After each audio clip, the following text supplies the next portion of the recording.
Ethical Perspectives on the News is produced by the Interreligious Council of Lynn County, which is solely responsible for its content. The views and opinions expressed on this program do not necessarily reflect those of the staff and management of KCRG TV9. Good morning. Welcome to this week's edition of Ethical Perspectives on the News.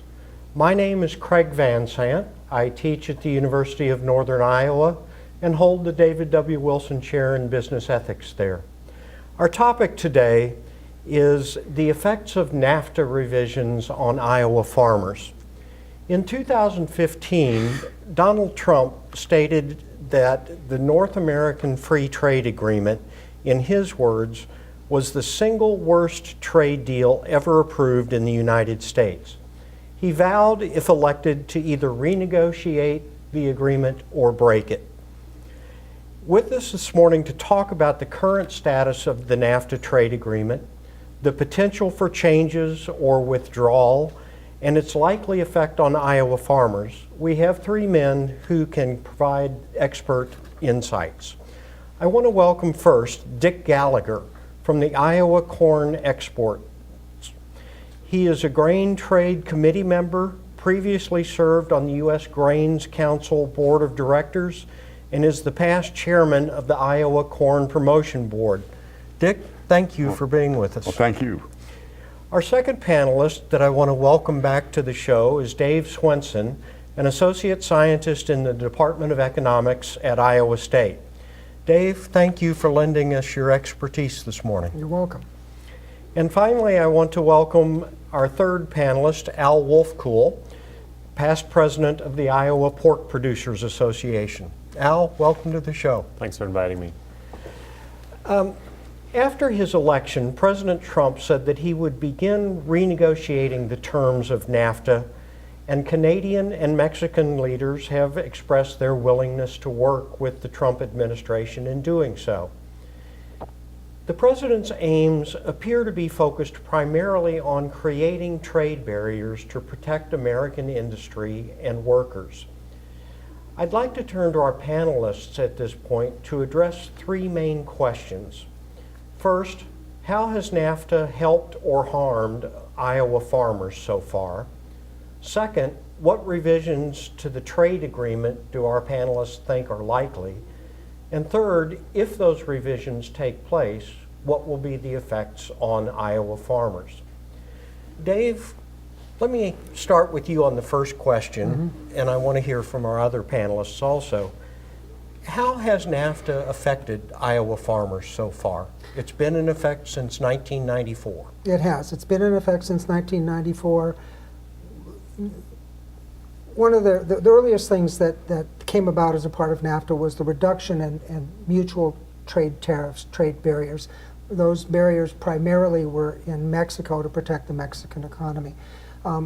So what's happened is a much more free flow of agricultural products across all three countries, benefiting all three countries, and significant increase in agricultural commodities flowing down to Mexico, a significant increase in fresh fruits and vegetables and other types of crops that can only be grown in tropical areas or places with long growing seasons coming back into the United States, a relatively even flow of agricultural products across the Canadian border. So broadly what it has done is it has opened up and created a much more rich set of markets for all three countries. Okay. Al, let me ask you specifically about pork producers. How has NAFTA affected your industry? Well, you look at the Mexican side. Before NAFTA, Mexico put a tariff on our products going into Mexico, so that was hurting the demand for pork in Mexico. So that has been removed. It's zero tariffs. And Canadian producers, we had a trade agreement with them at the time when we did NAFTA, and that trade agreement was working very well. So with Canadian producers, what works well for them is they produce a lot of weaner pigs that come to Iowa, and because we have the corn and soybeans to feed the pigs, we finish the pigs out. So the flow of pigs and pork products across the borders between the three countries is free. There's zero tariffs, there's zero quotas, Live products, live pigs and pork products move freely back and forth now. So we do well what we do, and they do well what they do. And does Mexico produce much in the way of pork?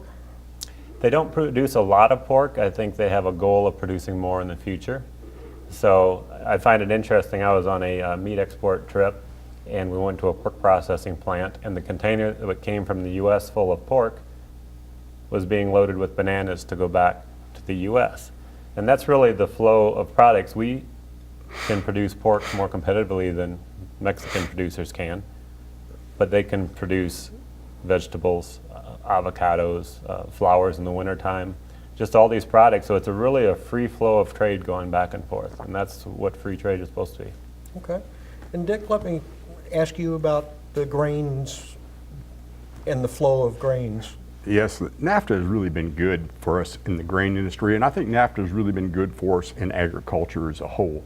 Since NAFTA was originated, our trade with Canada has tripled. Our trade with Mexico is about 5 times higher than what it was before. And today, if you're looking at corn, Mexico is the #1 importer of U.S. corn.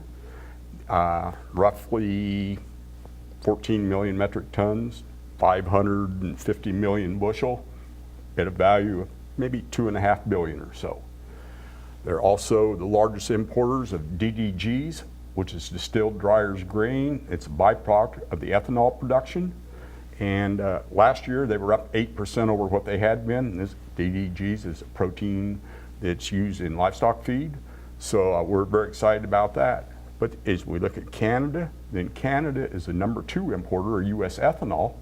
So that's a really important market, that roughly 330 million gallon, 40 million bushel. And then they also import considerable corn from the United States, roughly 26 million bushel. So the two partners, being close as they are really important to us. Okay.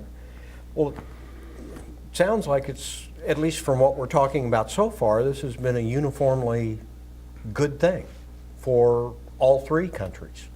Yes, you can argue that all trade agreements, and there's been quite a few free trade agreements signed since NAFTA, and I think it's up to 15 now maybe it's more than that, that the United States has now signed with other countries.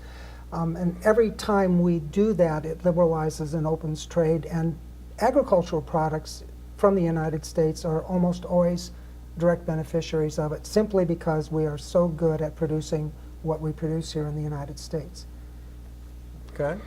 Well, let me then take you to the second question, which is, what revisions to the trade agreement do you see as likely?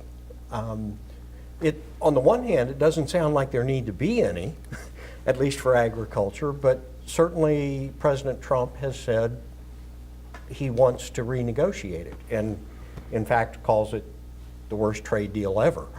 Mm-hmm. Al, let me start with you. Well, the concern of Iowa pork producers is that the agreement will change in a way that the Canada and Mexico may not approve of, and then they'll retaliate against our industry by putting tariffs back on our products.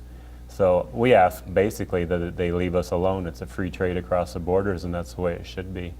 And if you look at these free trade agreements, they're not really free trade, they're negotiated trade. If they're a free trade, they wouldn't take months and months to negotiate. True. You know. Very good. And with pork, it's one of the industries that it is truly free trade, back and forth across the border. Dick, from your perspective, do you see changes coming? I'm sure there's going to be some changes, but I would say that it's really been successful for 25 years. After 25 years, it may need to be tweaked a little bit from the Mexico side, the U.S. side, and the Canadian side. But as a whole, I think agriculture wants to leave NAFTA almost the way it is. It's worked. We want to keep it working. Okay. And Dave, from a broader economic? Yeah, well, for broader, first of all, there are occasional squabbles across the border, whether it's with Canada. We mentioned dairy. Sometimes it might be another category. It might be timber, soft wood, it doesn't matter. There are mechanisms and there are provisions within existing NAFTA to work those types of disagreements out. Those parts aren't dysfunctional, those parts aren't working well. With regard to agriculture, really nobody has made complaints that there are problems with agriculture. There are minor complaints that say that, well, you know, the flow of corn into Mexico disrupted their indigenous farm population, and perhaps that gave rise to some of the influx of workers and immigrants into the United States, or displacement of people. But you can flip it around and say, well, NAFTA, though, created a tremendous amount of employment opportunities in skilled and semi-skilled labor, especially in northern Mexico, and there was tremendous growth both in employment in Mexico as well as the Mexican middle class. I'm going to back up just a little bit here. You know, the goal of NAFTA at the time, we already had a well-working trade agreement with Canada when we negotiated NAFTA. And it had been in place for a few years. It was working well. We had two developed countries, Canada and the United States. Mexico was considered a developing country, a country whose economy needed to be brought up to more modern standards, more modern production systems, needed to be industrialized more, but it also needed to raise its middle class, raise its standards of living so that it could become then a consumer of Canadian and American produced goods and services. And that's one of the main goals of NAFTA. And now people will complain and they say, well, you know, seems like all of the benefits have accumulated to Mexico. No, we wanted Mexico to do much better. We wanted them to rise up to us, not us go down to them. And so and that has worked in large margin.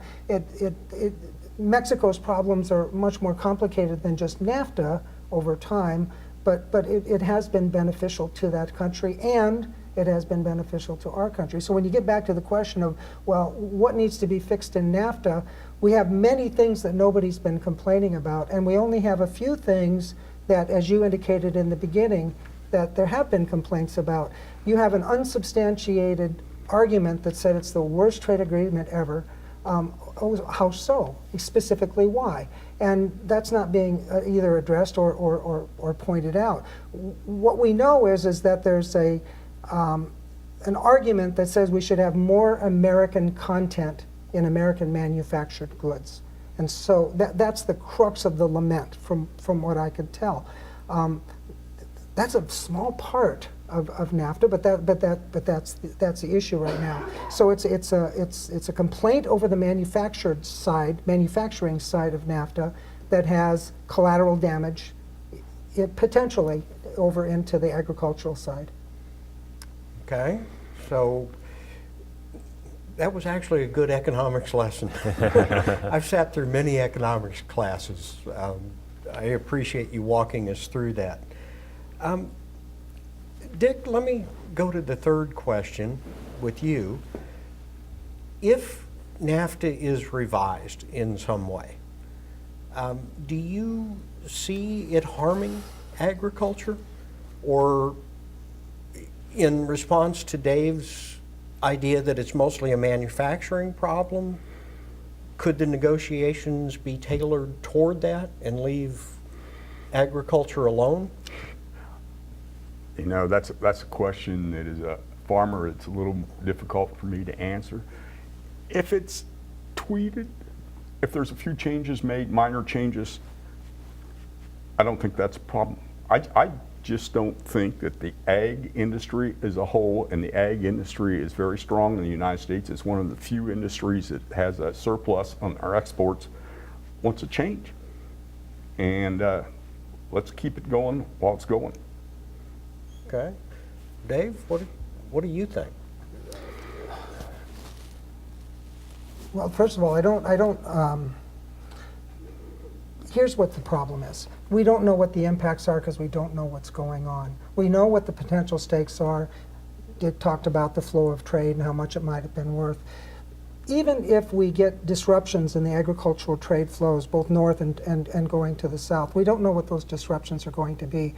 And so we're just making it up. And what we're making it up is what happens if all of a sudden we have a 10%, let's say, tariff on products. What's that going to do to Iowa? Well, economists can model that, and trade groups can model that, and they can come up with numbers, and they can say it's going to decrease, trade. It's going to have an impact on the farmer's bottom line. It might decrease manufacturing.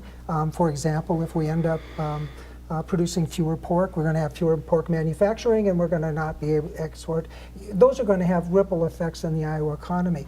So those are potentials, but we don't know what they are. What I do know, though, that there are trade groups, the Chamber of Commerce and the Business Roundtable, and they've got huge numbers out there that they say are at stake if these negotiations don't work out for us. So there's the threat of large economic impacts. I've done the analysis. The economic impacts that they're claiming are much too high, but they're there nonetheless if there is a disruption. And so it would have an effect on jobs in Iowa, it'd have an effect on the bottom lines for farmers, and it would have an effect on the well-being of communities. And all of those things matter, especially in rural Iowa.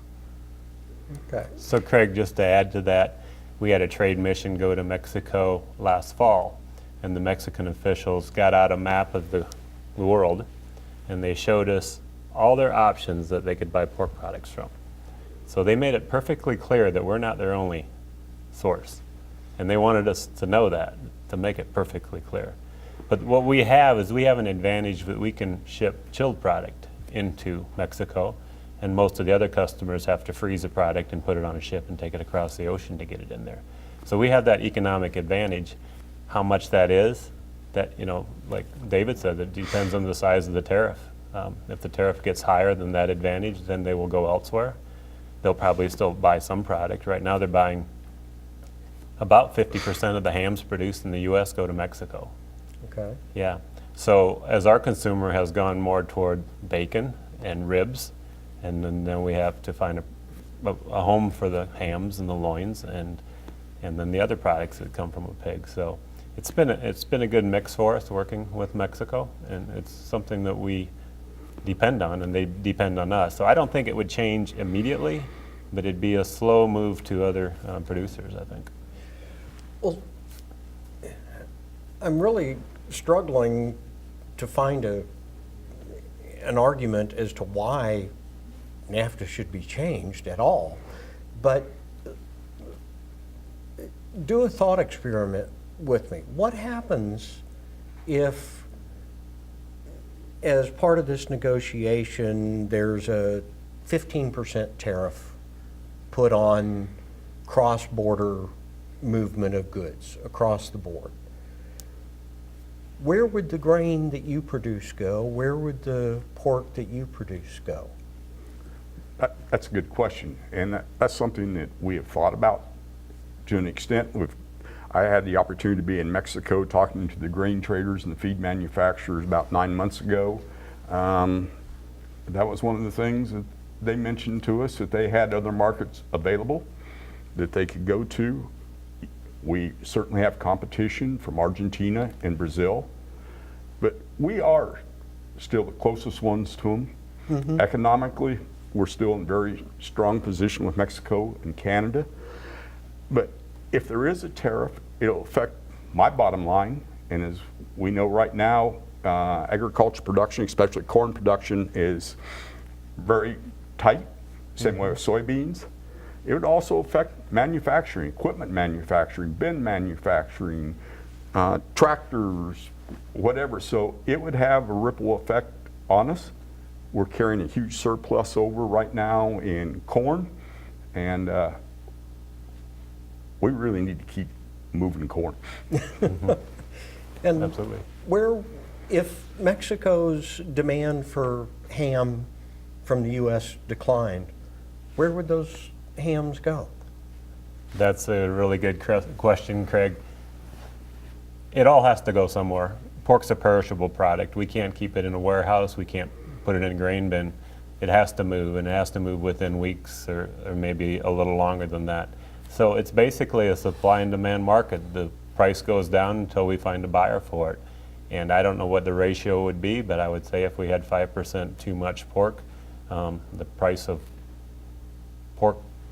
pigs would probably go down 15, 20%, maybe more. I don't know. David could probably better answer that. That's exactly right. What would have to happen The market would have to clear, given global demand hasn't changed. Everybody wants the same amount of pork and hams and corn and DDGs and everything else. They'll seek out substitutes. And what will happen is it'll be disruptive to those agricultural commodities. The prices will have to go low enough so that they're maybe now competitive back in Mexico as well as in other places where it costs more. That's one of the problems with agricultural products.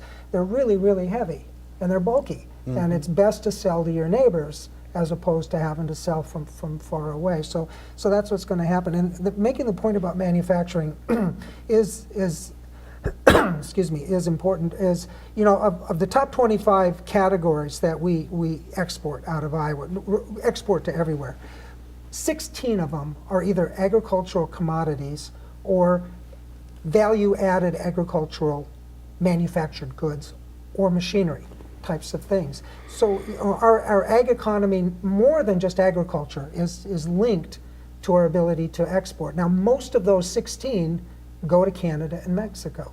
So again, it's back, yes, agriculture, but you mess with NAFTA, you're also now having impacts all the way up the manufacturing line, all the way up into other categories of productivity in the state of Iowa.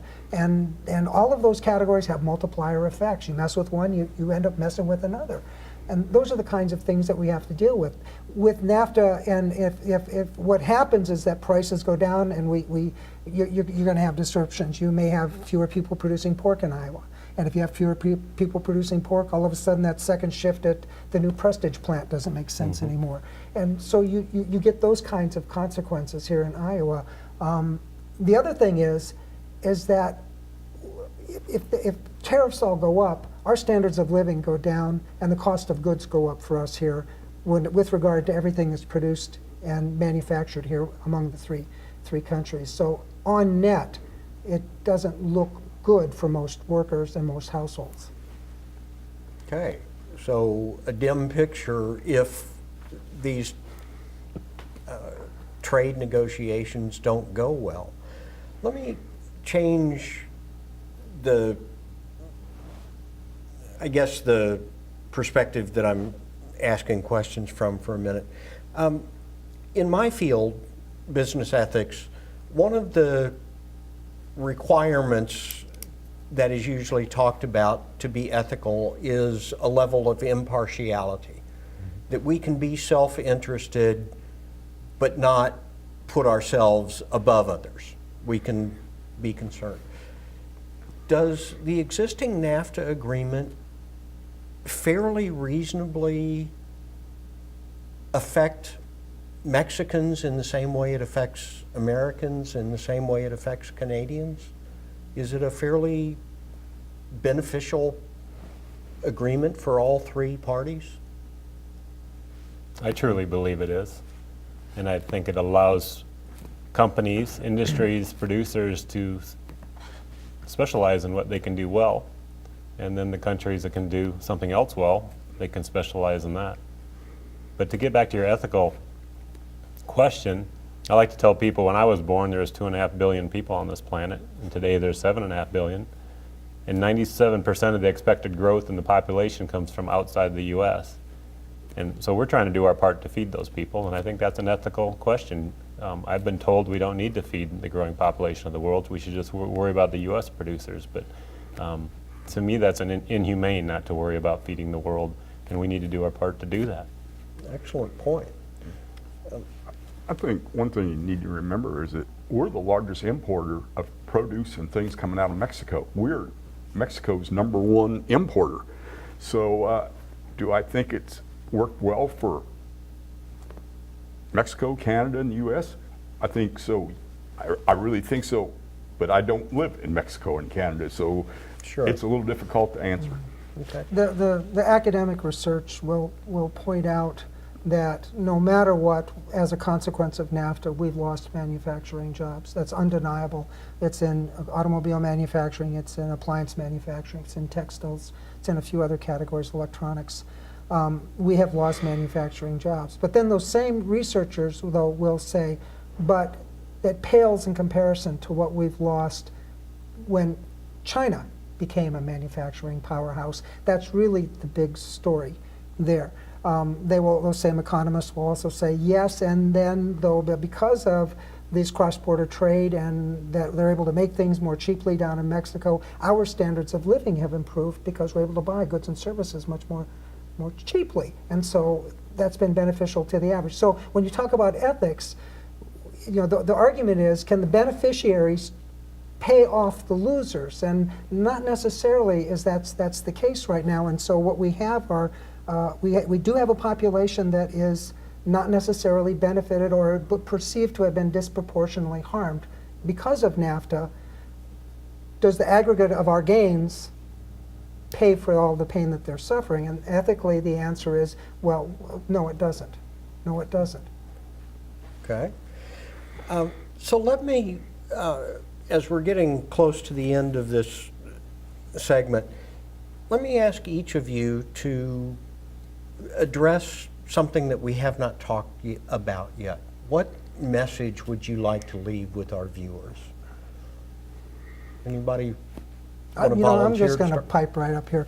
Irresponsible allegations can really create problems. Just very, very quickly, when this first came up, when we started to talk about renegotiating NAFTA, and then people started talking about a border adjustment tax, they were going to change the nature and the flow and the tax treatment of imported goods and whether they're inputs into production or whether they're retail goods.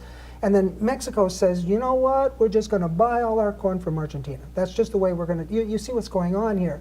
Irresponsible allegations, irresponsible statements create a lot of conflict that doesn't necessarily have to happen with sober, straightforward negotiations and conversations. And so that's the part that's bothering me right now.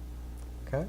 I think, because I've done many trade missions to many countries, and I think you make friendships, and in business, there's a lot of trust in business. So when you work with other countries, other meat buyers, you build a level of trust. And they always say that countries that trade together don't go to war against each other. And I think it's a big part of that is you develop those relationships, those friendships, those bonds, and the threat of having conflict goes away. I really agree with building the friendships, the relationships, working through Iowa Corn, U.S. Grains Council. The Grains Council has offices around the world, office in Mexico, and the relationships there have been developing over the years and years. I know in Mexico they are concerned, but we have concerns about different things in agriculture here in the United States too. The main thing is, let's just keep talking. Let's don't get at loggerheads of each other, and let's make this work. Well said. Thank you, all of you, for your opinions on this. I think our viewers have really benefited from this discussion. And to you, our viewers, thank you for appearing with us this morning and watching the show. Wish you a great week. On behalf of the Interreligious Council of Linn County, have a good week.